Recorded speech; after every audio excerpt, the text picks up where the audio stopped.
The West Coast has been experiencing heavy rain, and the Federal Reserve put restrictions on who can own stock. The trial against the organizers of a far-right rally in 2017 has begun, and more people have been arrested at the border than at any point in American history. All this and more right here on WCTV.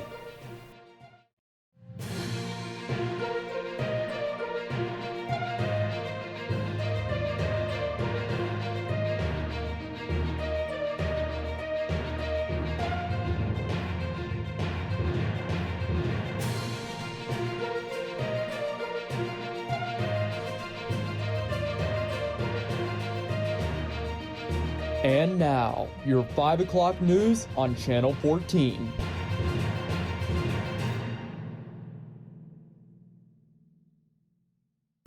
You're watching Channel 14 News. I'm Micah, Leith. And I'm Caleb Yauger.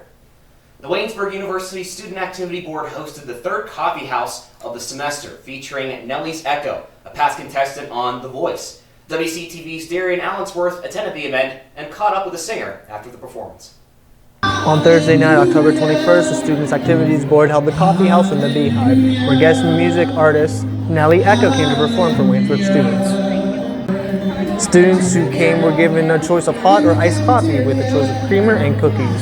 Student Activities Board members were the ones serving. Senior SAB member Bailey Seaman spoke about why she enjoys events such as the Coffee House. This is just a really great way to get people to come out, make friends, have a good time, get a break away from classes, just a little stress reliever thing. I especially love it just because I get to really get involved with the student body, make a lot of new friends, see people that I normally wouldn't maybe talk to on a daily basis, and see new faces all the time. So it's really great that we have these every month.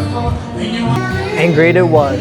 Students did enjoy their coffee while having a good place to study. Students also got to enjoy a very lively and engaged performance from Nelson Mokpe, who is the lead singer of Nelly's Echo. Nelson took part of season 2 and 3 of The Voice and was part of Team Christina Aguilera in the third season.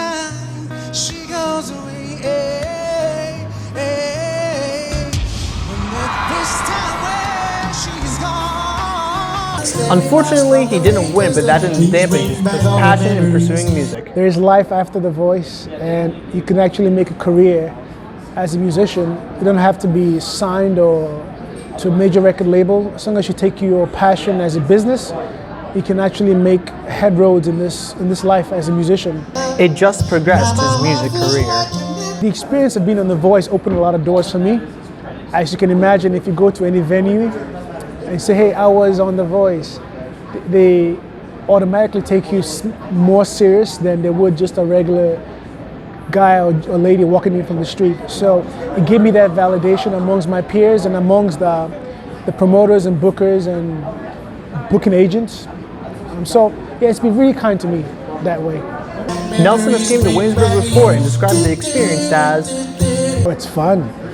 It means I get to get a hands-on pulse of what's going on in the college scene. Oh, but also I get to positively affect, the young minds of the next generation, the young leaders of the world. I get to positively impact them some way. I also get to make them smile and laugh. That's therapy for me, to see people happy and joyful and clapping and singing along, because you never know what people are going through in that day or that semester, and just to be that little droplet of love, that little droplet of light can blossom so much more. Channel 14 News, I'm Darrion Allensworth. Spooky season is officially here. SAB started off the week with a Halloween-themed movie night. Tony Grillo was there at the scene. What's popping on Waynesburg's campus this weekend? A Halloween-themed movie night in the Beehive. Sponsored by SAB. Students were invited to watch the film Halloween while enjoying a variety of snacks. So we try to think of things that you'd have in the actual movie theater. So that's why I got the popcorn. Caramel apples, you really want to have that in the movie, but it's a nice little sweet taste. So. With Halloween right around the corner, the event was a chance to get students into the spirit of the season. I'm preparing for the spooky season. Last night I went to Kennywood on the Phantom Fall Fest trip. We rode some roller coasters, went through a haunted house. I also just got my Halloween costume. I'm going to be going to trick-or-treating, and I am excited to watch this movie too. So yeah. Scary movies might not be for everyone, but that didn't stop them from coming out to enjoy the night with their friends. I am not someone who typically likes scary movies, but I don't know, something about the spooky season this year is getting me excited. So yeah, I was looking forward to being able to watch it. I watched like the first 2 Halloween movies, and I wasn't too scared, so hopefully, cross my fingers, it goes well. Despite the event not being well attended, Skeet was excited to hang out with those who did attend. Ties is the best that we could, knowing that it could be low or it could be very high. We just have to live with the outcome, right? So this, the students that obviously are here right now, we're definitely excited that they're here, and we're excited to hang out with them for the night. So, reporting for WCTV, I'm Tony Grillo. SAP will be hosting several upcoming Halloween events through the week. Throughout the week, students can enjoy Halloween Bingo on Tuesday and Harvest Fest on Thursday. Sad news in Greene County yesterday after a mail carrier was struck and killed. Chad Varner was in the process of delivering a package in Moon Township when a vehicle left the roadway and struck him. No arrests have been made and an autopsy investigation are pending. That's all we have for campus and region news. When we come back, we'll have news from around the nation. You're watching WCTV, where we aim to bring you the best local coverage of what you care about most. Everything from local businesses to hometown sports and the latest weather. We're keeping up to date with what you need to know about issues that affect our campus and our community. We're telling the stories that matter, celebrating our past, our future, and our potential. So tune in for all the latest buzz right here on WCTV Channel 14, Waynesburg.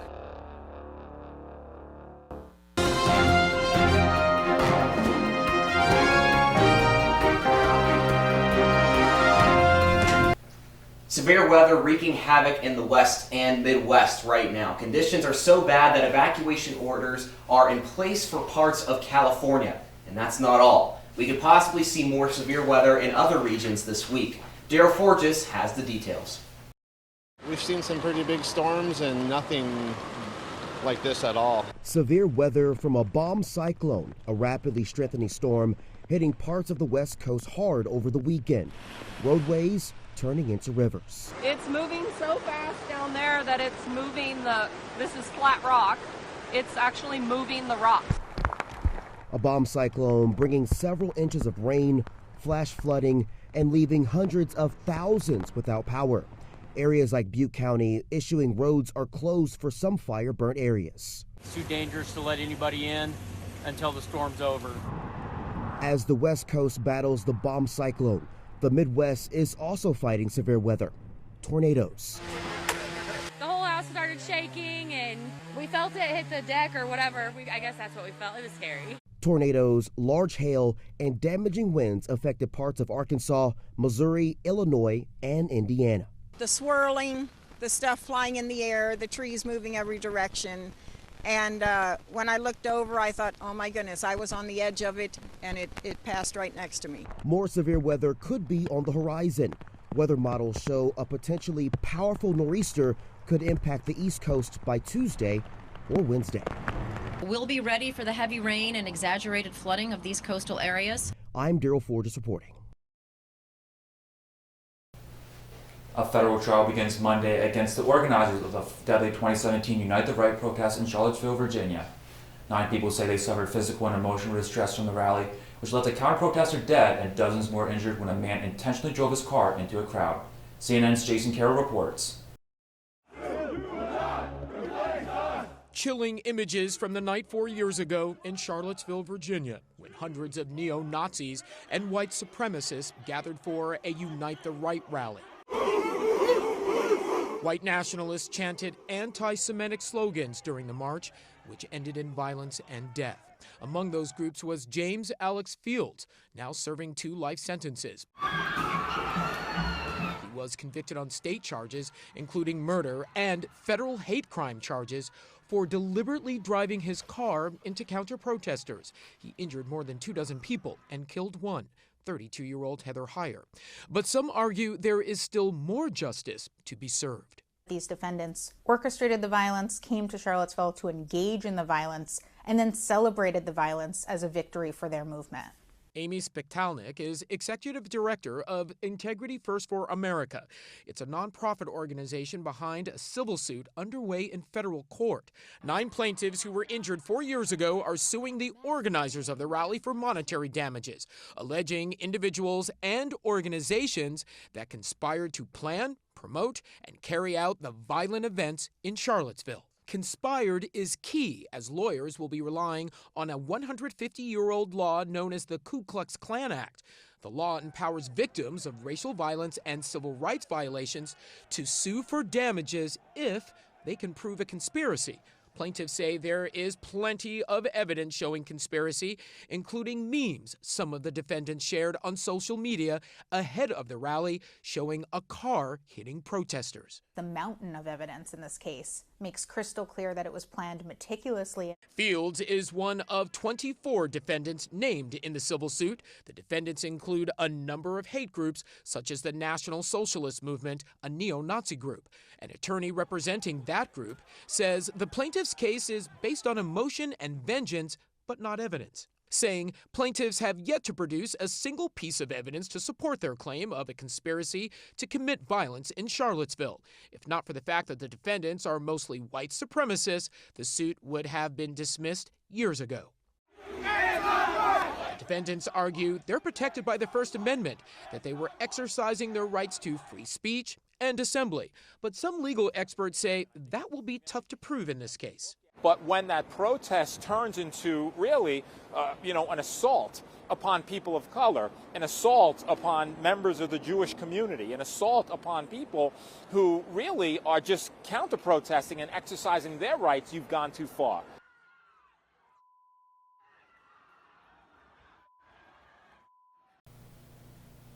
Three years ago, the defendants filed a motion to dismiss a civil suit, but it was rejected. A U.S. district judge ruled the First Amendment protected their right to protest, but it does not protect against violence. The Federal Reserve is now banning its senior staff and policymakers from active trading and buying stock. The restrictions announced on Thursday came after controversy over trades made by senior Fed officials. Last month, the heads of Federal Reserve banks in Boston and Dallas stepped down after criticism of their personal stock investments. The new restrictions also promise to increase the timeliness of reporting and public disclosure by the Fed's board members and regional managers. A large cargo ship is on fire off the coast of Victoria, British Columbia. 10 crew members have been rescued from the vessel, but another 11 remain on board trying to contain the fire. The blaze was sparked Friday when 2 shipping containers on board were damaged during the rough seas. Crew members have dropped 40 shipping containers overboard trying to save the boat and its cargo. Now those shipping containers may pose hazards to navigation for other sea traffic in the area. It's believed some of the containers carry hazardous materials. Coast Guard crew members from both Canada and the U.S. are closely monitoring the situation as well. An unprecedented number of arrests was made at the southern border last year.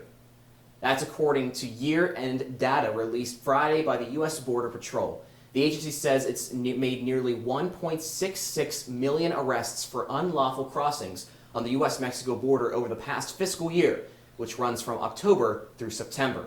That's the highest annual number of apprehensions on record. According to available southern border data dating back to 1960, the previous record was 1.64 million border arrests in 2000. The number of monthly border arrests skyrocketed under the Biden administration, although they began to rise while President Donald Trump was still in office. Since March 2020, Customs and Border Protection has been enforcing a public health order known as Title 42. The policy allows for the rapid expulsion of migrants, and it's been linked to an increase in repeat crossers and elevated arrests. A homemade bomb found on a barge forced traffic on the Ohio River in West Virginia to shut down on Thursday. Willow Island locks and dam workers found a suspicious object during a routine sweep of the barge. The watercraft was stopped near the border of Pleasants and Tyler counties. FBI bomb experts confirmed it was an explosive device and worked with the state bomb squad to remove it from the vessel. The Coast Guard stopped Ohio River traffic over a 6-mile stretch to create a safety zone. Meanwhile, the Federal Bureau of Alcohol, Tobacco, and Firearms is working with the FBI and state police to find the bomb maker. We are learning more about the investigation into Thursday's deadly incident on the set of Alec Baldwin's new movie. CNN affiliate KOAT obtained a search warrant issued by the Santa Fe County Sheriff's Office for the New Mexico set of the movie Rust. According to the affidavit, the incident occurred when an assistant director handed Baldwin one of the 3 prop guns. The assistant director then yelled, quote, "cold gun," end quote. That means the gun was not supposed to have any live rounds. But the investigator says in the affidavit that the assistant director did not know the gun had live rounds. The gun fired by Baldwin hit cinematographer Helena Hutchins in the chest. She was taken to the hospital where she was pronounced dead. Director Joel Souza, who was behind Hutchins, was hit in the shoulder. He was also taken to the hospital, no word on his condition. According to the affidavit, authorities have seized all the weapons, cameras, and computer equipment from the set. They have also taken the clothes worn by the actors at the time of the incident. One person is in custody after a fatal shooting at an Idaho mall on Monday.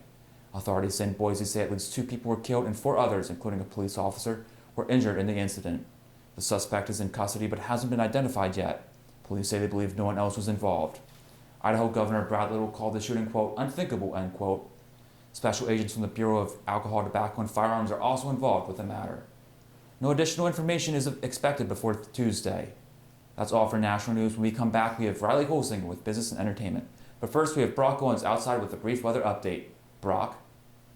We have a drop in temperature today in the low 50s, but if you're like me, you're going to be happy to hear that that's only for today, and we'll be back in the 60s before you know it. But is it going to stay there? Stay tuned to the newscast to learn more and a 7-day forecast. We're going to fade up to camera 3 in 5, 4, 3, 2, 1, take it.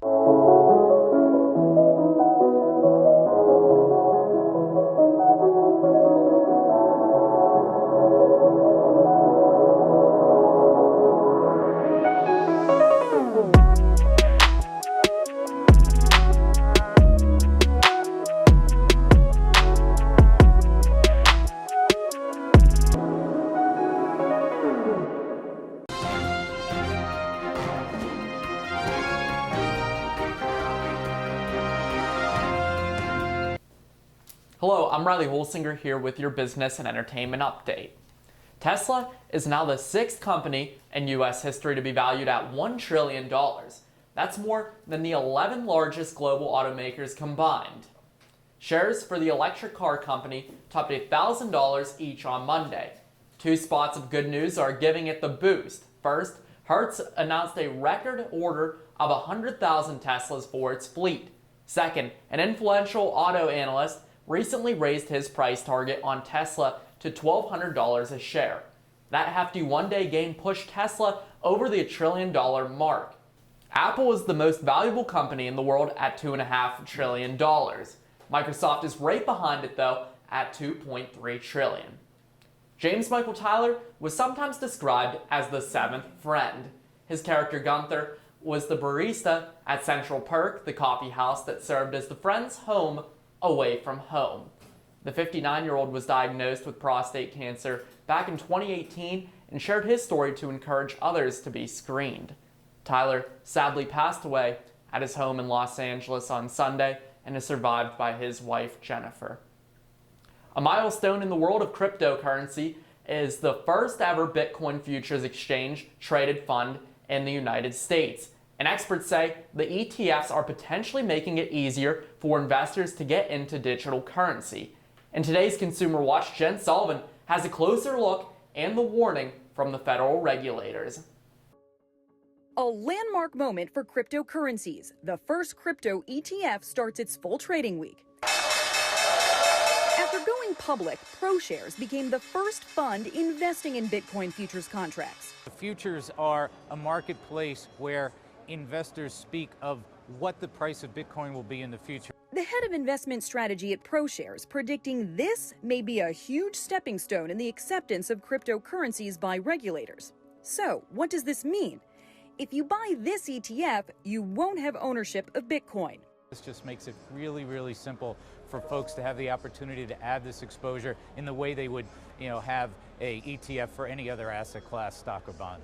We already had things like Robinhood and Coinbase and other brokerages that made it easy to buy Bitcoin and other cryptocurrencies. But this opens the floodgates for more investors who perhaps had previously been intimidated to gain access to crypto. And it may also bring more regulation to an industry that, for some novice investors, still feel is a little bit of the wild, wild west. No one's saying it should be, 3/4 of your portfolio. Bitcoin can be a powerful diversifier in investors' portfolios. Meanwhile, on Twitter, the U.S. Securities and Exchange Commission issuing a warning to investors to weigh the risks and benefits of investing in a fund that holds Bitcoin futures contracts. For Consumer Watch, I'm Jen Sullivan. Meanwhile, Bitcoin has surged in value this month in anticipation of the fund's debut, and also because more big institutional investors are buying it. Today in entertainment news, movies, music, and yet again, the pandemic. Here's David Daniel with today's Hollywood Minute. Ed Sheeran is the latest entertainer to announce he's tested positive for COVID-19. The singer-songwriter posted on social media he's self-isolating and will do as many interviews and performances from home as he can. Sheeran's long-awaited fourth studio album, Equals, is due out Friday. In short, the picture was a sensation. The French Dispatch made a big mark with a small release. The latest Wes Anderson film opened in just 52 theaters over the weekend and grossed an estimated $1.3 million. That's $25,000 per theater, the best per theater average of any film since the pandemic began.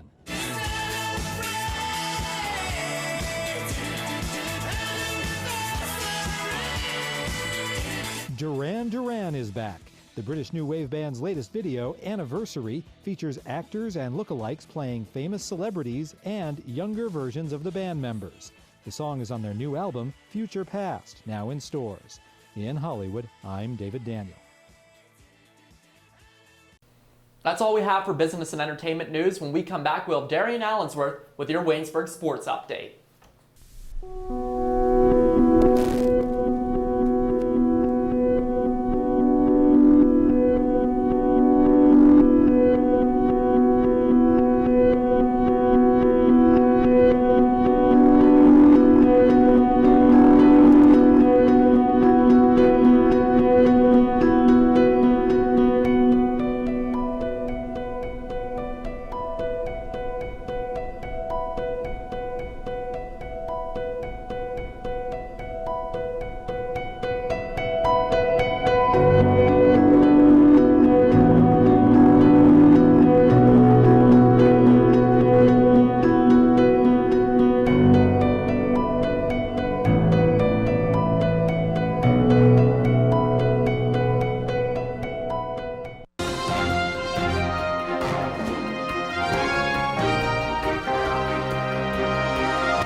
Hi, I'm Darrion Allensworth, and this is your Channel 14 Sports Update.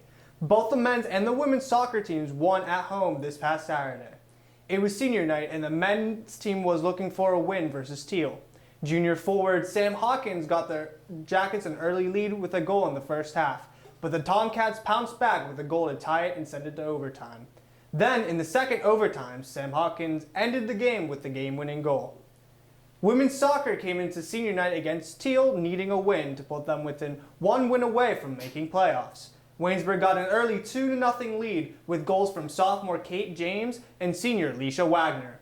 Sophomore Maddie Hill put them up 3-1 at the end of the first half, and another one to pad their lead in the second half, making the final score 4-1.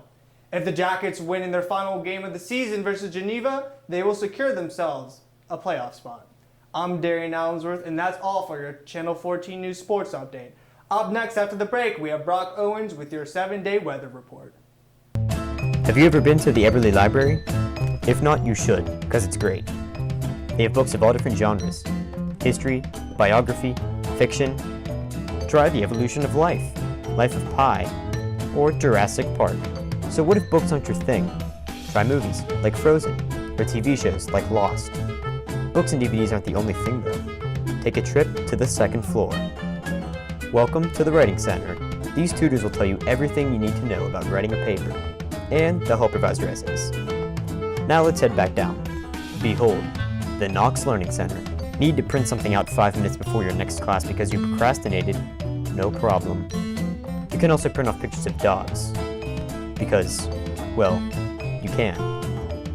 So grab your homework, laptop, and textbook, and study diligently. bring your lunch too. Actually, you can't. That's illegal. Now you know the Eberly Library. Stop by anytime. Seriously, it's open all week.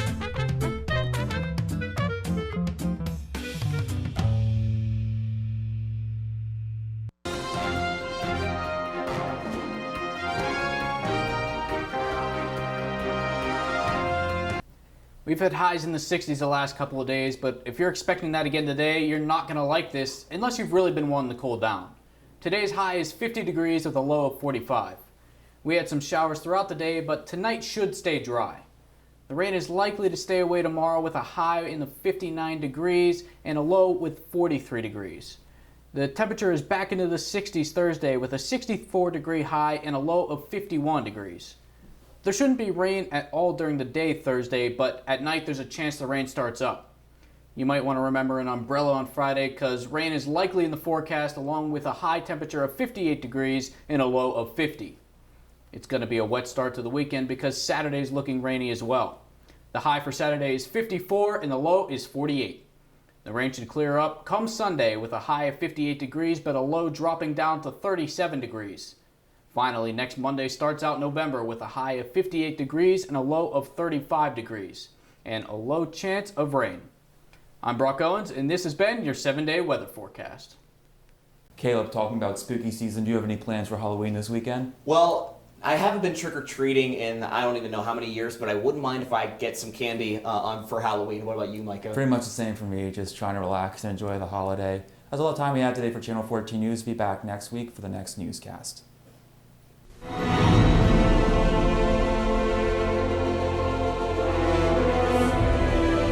This has been a production of Waynesburg Community Television.